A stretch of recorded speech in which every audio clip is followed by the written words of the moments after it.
사도와 함께 모이사 그들에게 분부하여 이르시되 예루살렘을 떠나지 말고 내게서 들은 바 아버지께서 약속하신 것을 기다리라. 요한은 물로 세례를 베풀었으나 너희는 몇 날이 못되어 성령으로 세례를 받으리라 하셨느니라. 그들이 모였을 때에 예수께 여쭈어 이르되 주께서 이스라엘 나라를 회복하심이 이때니까 하니 이르시되 때와 시기는 아버지께서 자기의 권한에 두셨으니 너희가 알 바 아니요 오직 성령이 너희에게 임하시면 너희가 권능을 받고 예루살렘과 온 유대와 사마리아와 땅 끝까지 이르러 내 증인이 되리라 하시니라.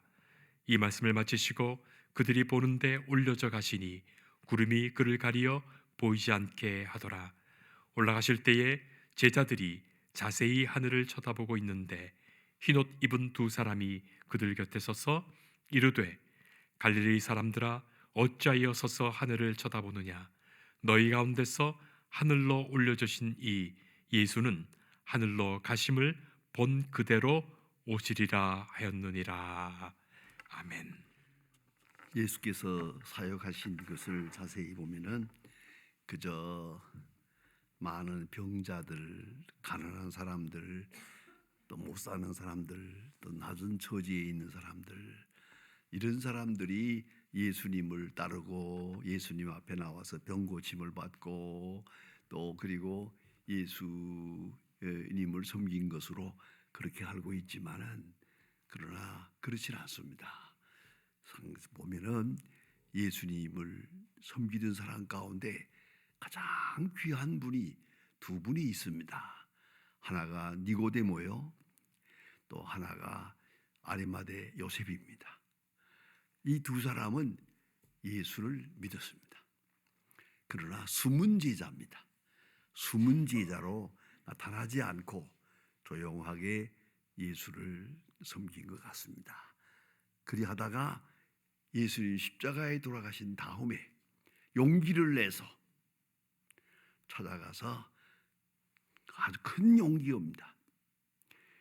빌라도에게 예수님의 시체를 달라 허락을 받아가지고 아리마대 요셉과 니고데모가 합심해서 예수님의 시체를 무덤에 장사하는 그 장례식을 주관하게 됩니다.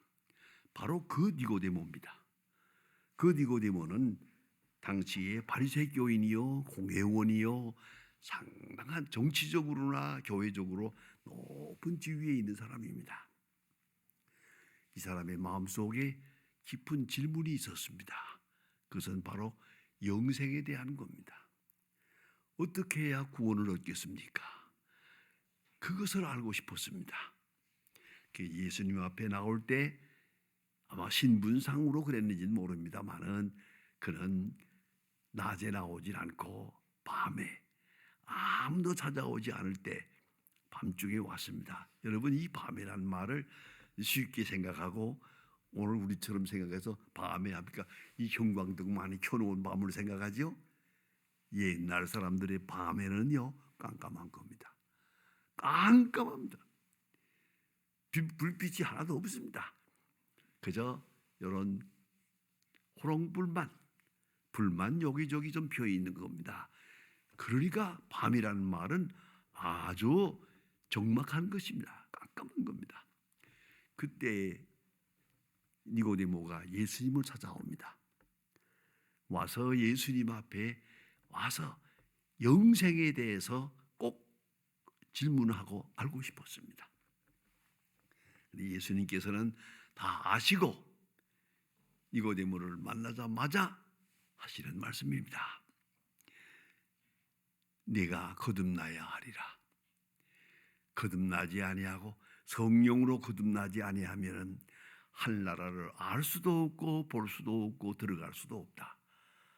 하늘나라에 들어가려면 네가 분명하게 중생해야 하느니라.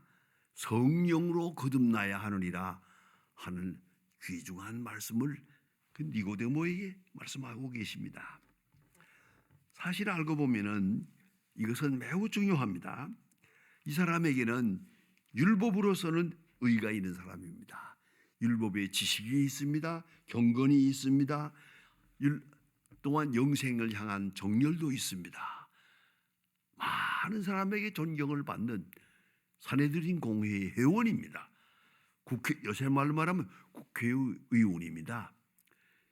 정치적으로나 교회적으로나 사회적으로 종교적으로 높은 지위에 있는 사람인데 예수님 말씀하십니다. 내가 거듭나지 아니하면은 하늘나라를 알 수도 없고 들을 수도 없고 볼 수도 없다라고 말씀합니다. 이 니고데모가 여기서 정신이 회개한 것 같아요. 아무래도 정신이 없어요. 이 예수님한테 이렇게 간접적으로 책망을 듣고 나니까 정신이 없어서 그래서 실수하는 것 같아요. 나이 많으면 어찌 어머니 뱃속에 다시 들어갈 수 있습니까? 그러잖아요. 이게 할 말이요? 우리도 안 할 말인데 어떻게 어머니 뱃속에 들어갔다 다시 나오고 거듭난다니까. 거듭나는 거예요. born again. 그러니까 어머니 뱃속에 다시 그럼 나이 어리면 되나요? 어떻게 이런 실수를 하겠어요? 그러니까 예수님께서 아마 빙그레 웃었을 것 같아요. 이 사람이 정신이 없구만. 그리고 하시는 말씀입니다. 내가 거듭나야 한다는 말을 모르는구나. 영으로 난 것은 영이요 육으로 난 것은 육이니라. 거듭난다는 말을 못 알아듣는다면 너는 하늘나라와는 상관이 없다. 중생해야 하리라. 생각이 중생하고 내 마음이 중생하고 내 인격이 중생해야 한다라고 하는 귀중한 말씀을 하십니다. 이 중생이란 성령의 역사입니다. 이건 율법과는 관계가 없습니다. 이거는 하나님의 특별한 영적 생명력입니다. 우리가 경건하다고 여기에 도달하는 건 아닙니다. 그래서 분명히 잊지 말아야 합니다. 우리가 하나님께 나가기 위해서 열심히 기도하고 경건하고 율법을 따라서 애쓰고 하지만 아니옵시다. 이건 우리 인간으로부터 출발하는 겁니다. 신학적으로 말하면 이건 에로스적인 겁니다. 하나님께서 우리에게 오시는 역사는 아가페입니다. 아가페의 역사, 그 역사 안에 중생이 있습니다. 하나님의 역사지 내가 중생하는 거 아닙니다. 내가 결심한다고 중생이 되는 게 아닙니다. 내가 거듭난다고 몸부림을 친다고 되는 게 아닙니다. 오직 성령으로, 오직 하나님의 역사로 내가 중생하는 그런 신비로운 말씀을 예수님께서 말씀하고 계십니다. 이걸 잊지 말아야 합니다. 하나님의 객관적 계시에 의해서 이루어집니다.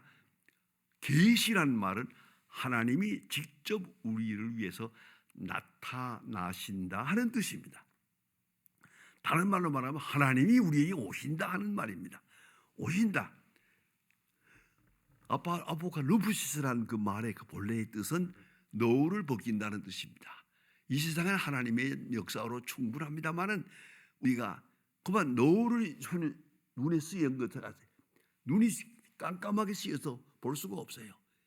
하나님이 우리 노를 벗깁니다. 이걸 다시 한번 생각하면 귀중한 진리를 알 수 있습니다. 이젠 다 세상이 달라져서 결혼식에 가보면 도대체가 이 사람들이 결혼식을 하는지 난장판인지 알 수가 없어요.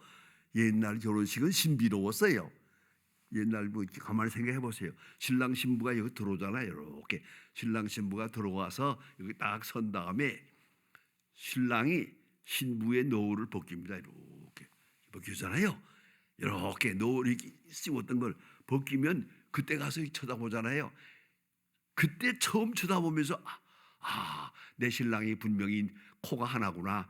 이때 가서 볼 수 있어요. 이 신비로운 건데 요새는 실컷 돌아다니다가 결혼 신비성이 없어요. 그래서 언젠가 한번 내 결혼 주례 하는데 어느 신랑이 그러더라고요. 목사님, 그 신랑 먼저 가서 서 있고 신부가 뒤에 이제 따당 하면서 들어오고 하는 거 나 그거 안 하랍니다. 그럼 어떻게 할래? 둘이 같이 손잡고 들어갈래요. 그래서 그럼 맘대로 해라. 그래 둘이 손잡고 들어왔어요. 왜 그러냐 그랬더니 실컷 손잡고 돌아다니던 걸 이제 와서 새로 처음 잡는 것처럼 나 그게 마음에 안 들고 위선적이라서 싫습니다 그러더라. 그래, 한 가지는 알아야 돼요. 너울을 벗긴다. 이건 결혼식과 같은 거예요. 신랑이 신부가 쓰고 있는 너울을 이렇게 벗기면 얼마나 신비로워요. 그때 가서 신부가 처음 신랑을 보는 거예요. 옛날 결혼식은 그런 거거든요. 이게 계시라는 거예요. 하나님께서 우리를 너울을 벗겨요. 아포칼립시스 벗겨서 우리로 하여금 하나님을 보도록, 하나님을 알도록 역사하는 것입니다. 그런데 하나님 자신의 역사죠. 내가 너울을 벗는 거 아니에요. 하나님이 내 눈에 쓰여 있는 어두운 장막을 벗겨주세요. 그래서 나로 하여금 하나님을 알 수 있도록 역사하는 겁니다. 그런데 하나님은 세상에 자기 자신을 보여주세요. 말씀하세요. 역사하세요. 사람들이 그걸 못 알아요. 모르고 있거든요. 그래서 선지자를 통해서 말씀하시고, 역사 속에서 말씀하시고, 전쟁 속에서 말씀하시고, 질병 속에서 말씀하시고, 선지자를 통하여 계속 말씀하십니다. 마지막에는 예수님 자신, 하나님의 아들 오셨습니다. 로고스알스에게도 말씀이 육신이 되어 우리 가운데 오셨다. 이게 제일 중요한 메시지입니다. 말씀이 육신이 되어 우리 가운데 오셨다. 우리가 오셔서 보여주세요. 말씀하고 계십니다. 그런데 여기 중요한 게 있어요. 이렇게 말씀하는데 말씀으로 하시지요, 이적으로 하시지요, 표적을 보여주시지요, 여러 가지로 말씀하고 계시지만 사람들은 여전히 못 알아들어요. 깜깜해요. 왜요? 마음 문이 닫혔기 때문이에요. 마음이 열려야지 귀가 열린다고 되는 거 아니거든요. 마음이 열려야만 들려지는 거예요. 이걸 잊지 말아야 합니다. 그래서 성경을 보면 더욱 중요한 말씀이 있죠. 마태복음 16장에 보면 베드로가 예수님 앞에 신앙을 고백합니다. 주는 그리스도시요 살아계신 하나님의 아들입니다 라고 고백하니까 예수님께서 내 생각 같아서는 그래요. 너 그동안 많이 컸다, 많이 배웠다. 칭찬 이랬으면 좋겠는데 칭찬 안 했어요. 내가 안 것이 아니라 하늘에 계신 아버지가 내게 알게 한 것이니라. 이거 계시란 말이에요. 이건 내 지식이 아니에요. 내가 공부해서 아는 게 아니라 하나님이 알게 해서 알았다. 이게 성령의 역사죠. 이것이 우리지 말한 하나님이 알게 할 때 우리가 알 수 있는 것이 내가 몸부림 준다고 되는 거 아니에요. 내 경건 생활을 통해서 아는 거 아니에요. 미안합니다만은 성경 공부 많이 한다고 하는 것도 아니에요. 하나님이 당신이 살아가는 자녀에게 꼭 필요할 때 필요한 방법으로 말씀해 주십니다. 영의 눈을 뜨게 해 주십니다. 그 마음에 감동을 주십니다. 그래야 아는 거예요. 그래야 하나님을 알 수 있게 된다는 걸 잊지 말아야 합니다. 그런데 이 어려운 얘기를 종교개혁자 마틴 루터는 어려운 말로 신학적으로 설명합니다. 객관적 계시, 주관적 계시 이런 말로 합니다. 계시란 말입니다. 계시는 계시인데 객관적 계시, 이건 역사 속에 있고 성경 속에 있고 사건 속에 있고 객관적으로 다 계시하세요. 우리가 지금 이렇게 여름을 맞아서 비가 옵니다. 이것도 계시요. 종자를 심어서 싹이 납니다. 그 속에도 계시가 있어요. 하나님의 역사가 계시되고 있는데, 자, 그런데 이 모든 것을 통해서 하나님을 볼 수 있는 사람은 없어요. 이것은 성령을 받은 사람만 보는 거예요. 성령의 은사를 받은 사람만 계시를 통해서 하나님을 알게 된다는 말씀이죠. 그래서 일반적인 성령의 역사라는 것, 객관적으로 나타납니다. 그리고 우리 가운데 오셔서 주관적으로 우리 마음을 감동해서 알도록, 받아들이도록, 믿도록, 따르도록 순종하도록 역사하신단 말이에요. 그 성령의 역사가 아니면 주님을 알 사람이 없어요. 성경을 아무리 보아도 성경을 알 사람도 아니에요. 알아야 됩니다. 왜? 이걸 아셔야 됩니다. 아무리 때려도 마음이 열리지 않으면 사랑이 전달되지 않습니다. 교육이 이루어지지 않습니다. 그와 같이 우리가 많은 하나님의 능력 속에 살고 있으면서도 성령이 감동하지 않으면 하나님을 알 사람이 하나도 없어요. 그 진노 속에, 하나님의 사역 속에, 그 사건 속에서 주의 음성을 들을 수 없다는 말이죠. 이 성령의 역사입니다. 그래서 우리가 성령의 역사를 갖다가 두 가지로 설명합니다. 하나가 은혜적 사역, 또 하나는 은사적 사역. 이 두 가지로 말합니다. 이 무슨 말인지 보시기 바랍니다. 은혜적 사역이라는 것은 나로 하여금 주님을 알 수 있도록 역사합니다. 성경에 나타난 진리를 자세히 말하면요, 예수님이 많은 병 고쳤지요, 말씀하셨지요, 바다 위로 걸어갔지요, 5,000명을 먹였지요. 이 많은 사건이 있는데 이 사건은 깜짝 놀라요. 성경에 기록할 때 테라스, 놀라운 일이다, 이적이다 이렇게 기록을 해요. 그 다음에 누가복음에 가면은 이건 두나미스, 능력이다.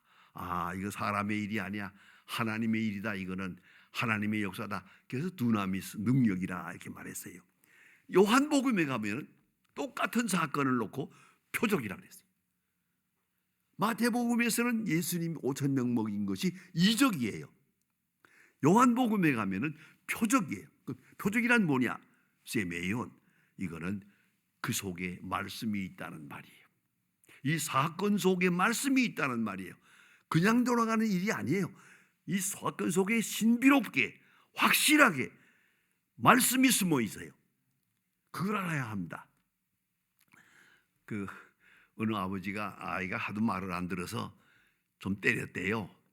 조금 때렸더니 처음엔 아이고 아프다, 아이고 아프다 그러더니 조금 더 때리니까 나 죽는다, 나 죽는다 그러더니 조금 있더니 벌떡 일어나더래요. 마음대로 때려. 내 아들 죽지, 내 아들 죽냐? 자, 이놈을 때려야 가서요, 말아야 가서요?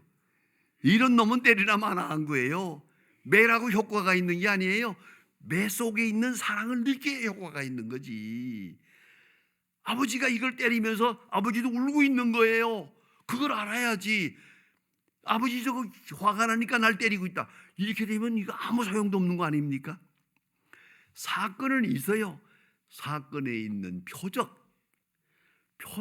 다시 말하면 의미를 알아야지. 영어로 말하면 사인입니다. 이 표적 속에 의미가 있어요. 말씀이 있어요. 사랑이 있어요. 하나님의 지혜가 있어요. 이걸 깨달아가야 하는 거예요. 그래서 성경적으로 보면은 요한복음, 사도행전에 가면은 전부 표적으로 말합니다. 똑같은 사건인데 마가복음에는 이적이라고 그래요. 그러면 이적 정도의 믿음 아니죠. 권능 정도의 믿음 가지고 안 돼요. 표적으로 봐야죠. 이 사건이 표적이에요. 그래서 예수님께서 5,000명 먹인 거 마가복음에서 이적이다, 놀랍다, 굉장하다 그랬죠. 요한복음 6장에 딱 오면 아니 표적이다, 이거는 성찬식이다. 그래서 만민 백성에게 양식을 주는 것이다, 영원한 양식 되신 것을 여기 상징적으로 표적으로 나타난 것이다. 그걸 이해해. 이것이 뭡니까? 성령의 역사예요. 이것이 일반적 은혜예요. 혹은 이것은 은혜적 역사예요. 모든 사람이 성령을 받음으로써 비로소 하나님의 말씀을 알아듣게 되고 하나님의 역사임을 알게 되고 하나님의 사랑과 지혜를 확인하게 되고, 여기까지. 그런데 이것만은 아니에요. 은사적 역사가 있어요. 이것은 나도 모르게 하나님의 역사에 내가 고용되어 가지고 하나님의 귀한 역사를 이루어 간다는 말이에요. 그게 쓰여지고 있는 거예요. 쓰여지고. 그래서 이것을 통하여 주님 앞에 가까이 가게 되는 것이죠. 그리고 하나님의 손에 의해서 쓰여는 것이요. 쓰여 고용되는 것이라는 것을 잊지 말아야 합니다.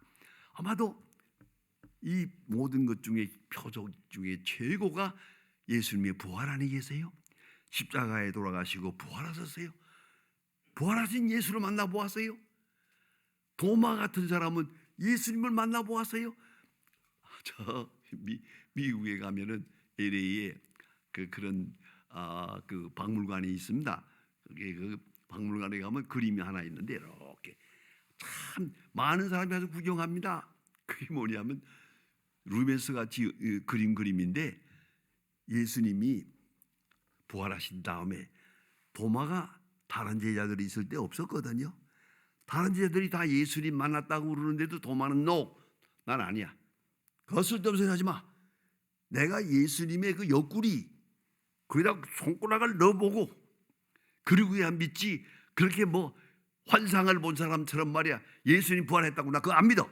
이거 고집을 부리는 거예요. 그러니까 예수님이 나타나세요. 다 아시고 도마야 손가락을 내밀어서 내 옆구리에 넣어보라. 그 옆구리다 이렇게 넣어보는 장면을 그림으로 그렸어요. 잘 그렸어요. 거기 가면 많은 사람들이 앉아서 그 30분 이상 떠나질 않아요. 너무 신기한 그림이니까 그 그림을 봅니다. 자, 도마는 이렇게 해서 예수님의 손가락을 넣어보고 못자국을 만져보고 예수를 믿었어요. 예수의 부활을 믿었어요. 이 얼마나 굉장한 일이에요.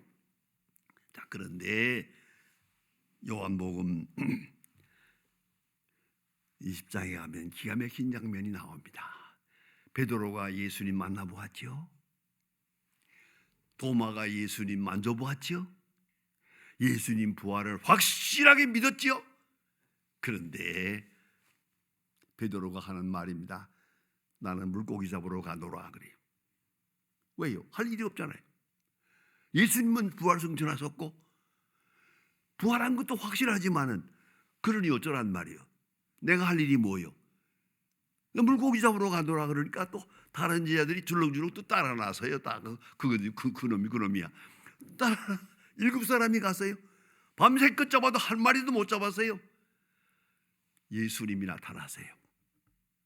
그리고 나서 하시는 말씀이 베드로야 네가 나를 사랑하느냐? 네 사랑합니다. 아가파오메 사랑합니다. 내가 주를 사랑하는 줄 주께서 하시나이다. 교일의 호이다 오티실로세. 내가 주를 사랑하는 줄 주께서 아십니다. 예수님 말씀이 그러면 왜 여기 있냐? 내 양을 먹이라. 아시겠어요? 이건 은사적인 거예요. 이건 은혜적인 거 아니에요. 한 사람이 믿고 구원받는 그런 게 아니에요. 이건 하나님의 사역자로 쓰여지는 시간이에요. 사역자로 쓰여지는 이 은사적 역사라 그런 말입니다. 그런데 그때 오늘 성경에 있는 말 그대로예요. 은사가 되려면 하나님의 사역자가 되려면 부활의 주인이 되려면 예수님 말씀합니다. 예루살렘을 떠나지 마라. 여러분 이 성전 중심의 신앙이 아주 중요합니다. 예루살렘을 떠나지 마라. 첫째. 두 번째가 뭡니까? 기다리라. 성령이 임할 때까지 기다리라. 성령이 임하기 전에 움직이지 마. 성령이 말씀하기 전에 가지도 말고 오지도 마라. 그것이 예수님의 말씀입니다. 대단히 중요한 말씀이에요. 그리고 오늘 성경 말씀에 있는 말 잘못 오해가 쉬워요. 내 주인이 되라. 그렇게 잘못 읽는 사람들이 많아요. 예수님이 주인이 되자. 주인이 어떻게 되노?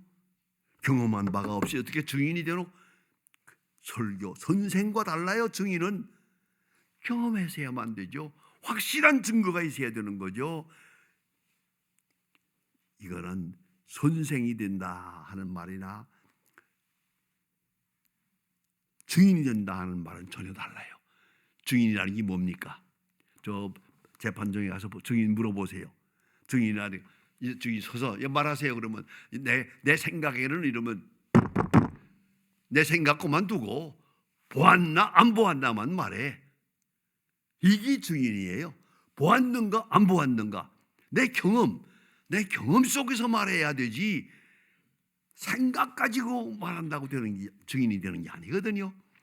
그래서 예수님 말씀합니다. 성령이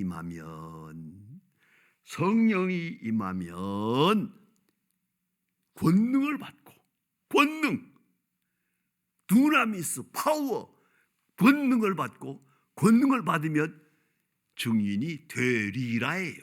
꼭 잊지 마세요. 많은 사람들이 증인 되라 하고 잘못 생각해요. 그거 아니옵시다. 증인이 되리라예요. 성령을 받으면 증인이 되리라. 경험도 있어요. 말씀도 들었어요. 예수님과 3년 동안 동행했어요. 많은 사건의 지식이 있어요. 이것 가지고는 안 돼요. 이것 가지고는 안 돼요. 증인이 돼야죠. 우리 목사님들도 가만히 보면 그런 일이 있어요. 어렸을 때부터 예수 믿었어요. 신학교 졸업했어요. 합격했어요. 안수받았어요. 목사 됐어요. 다 좋아요. 그런데 이것 가지고는 목사가 안 돼요. 증인이 되리라. 성령을 받아야죠. 성령의 은사를 입을 때 성령이 말씀하시는 대로 하는 거예요. 그 중에 대표적인 사람이 있죠. 이 성령의 역사가 있는 다음에 베드로와 요한이 자기가 성령 능력 받은 것도 모르고 있어요. 자기도 의식하지 못해요. 이거는 하나님의 역사니까. 성전에 올라가는데 거기에 안전뱅이가 있어요. 이 사람 나면서부터 안전뱅이에요. 이거 얻어먹고 사는 사람이에요. 거기다 갖다가 이렇게 문 앞에다 앉혀놓으면은 가는 사람 오는 사람에게 손 내밀어요. 그러면 사람들이 얼마를 이렇게 주고 이거 먹고 사는 사람이에요. 이 사람은 프로급이야. 전문적인 거지에 이 사람은. 베드로와 요한이 성전에 올라갈 때 이 돈 내밀었어요. 돈 달라고. 그러나 돈이 없어요. 그때 베드로와 요한이 하는 말 잘 들으세요. 은과 금은 내게 없거니와. 없다 그 말이에요. 내게 돈 줄 거 없어. 그러면 거지가 뭐라고 했겠어요? 그러면 그냥 지나가. 누가 뭐라고 했나? 나 원망하지 않아요. 그냥 지나가세요. 그런 마음이에요. 그런데 엉뚱한 말이 나와요. 내게 있는 것으로 내게 주노니 나사렛 예수의 이름으로 일어나라. 벌떡 일어나세요. 깜짝 놀라세요. 전 생각을 해요.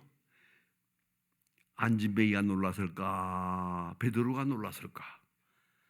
난 베드로가 놀랐을 것 같아요. 이런 일이 있으리라고는 생각 못했거든.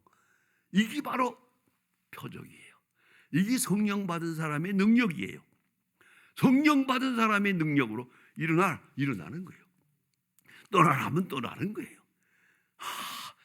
그뿐입니까? 순교하는 거예요.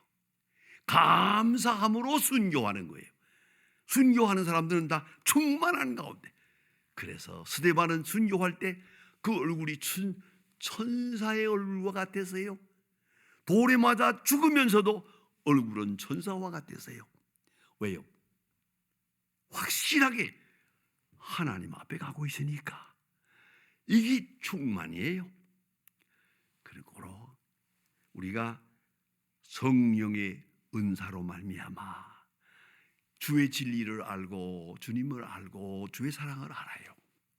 그러나 하나님의 사람으로 쓰여질 때는 또 달라요. 이건 좀 더 높은 하나님의 특별한 능력에 의해서 쓰여지는 것이에요. 이 은사적인 것이에요. 이게 바로 증인이 되는 것이에요. 증인이 되는 것이에요. 오늘도 예수를 믿어도 조용하게 믿는 사람 많아요. 핍박 안 받으려고 하는 사람 많아요. 조금 그런 사람이세요. 주일날 교회 갑시다. 그리고 아내가 예수 믿고 얘기하면은 남편이 오늘은 골프 치러 간다. 그러게 되면 이럴까 저럴까. 내가 우리 목회하면서 그런 거 많이 보았어요. 그래서 남편이 골프 치러 가자 그러면 할 수 없이 따라가요. 또 주일날은 또 여보 지난 주일날 골프 치러 가져왔으니까 오늘은 교회 가자. 그래서 교회 따라와요. 들락날락 내가 보니까 10년이 가도 이 사람 믿음이 안 생겨요. 그럼 누가 되느냐? 핍박을 받아야죠. 못 가. 그러면 이혼한다. 이혼해도 못 가.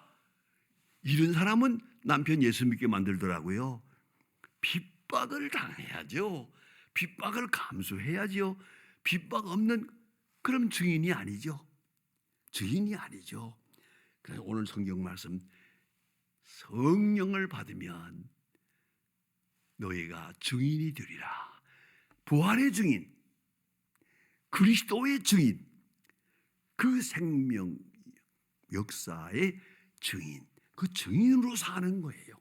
그래 원수를 사랑하고 모든 핍박을 이기고 마지막에 순교까지도 감사한 마음으로 받아들이게 돼요. 이게 증인이에요. 예수님 말씀하십니다. 내가 성령을 받으면 내 증인이 되리라. 기도하십시다. 하나님 아버지, 오늘 성령 강림주의를 당해서 주께서 우리에게 하신 귀한 말씀 다시 한번 생각합니다. 성령을 받으면 너희가 예루살렘과 사마리아와 땅끝까지 이르러 어떤 경우에도 내 증인이 되리라 하셨는데, 주여 확실히 이 말씀이 우리에게 응하게 하여 주옵소서. 증인으로 생각하고 증인으로 살고 증인으로 핍박받고 증인으로 승리하고 증인으로 감사하는 하나님의 사람들 되게 하여 주시옵소서. 예수님의 이름으로 기도합니다. 아멘.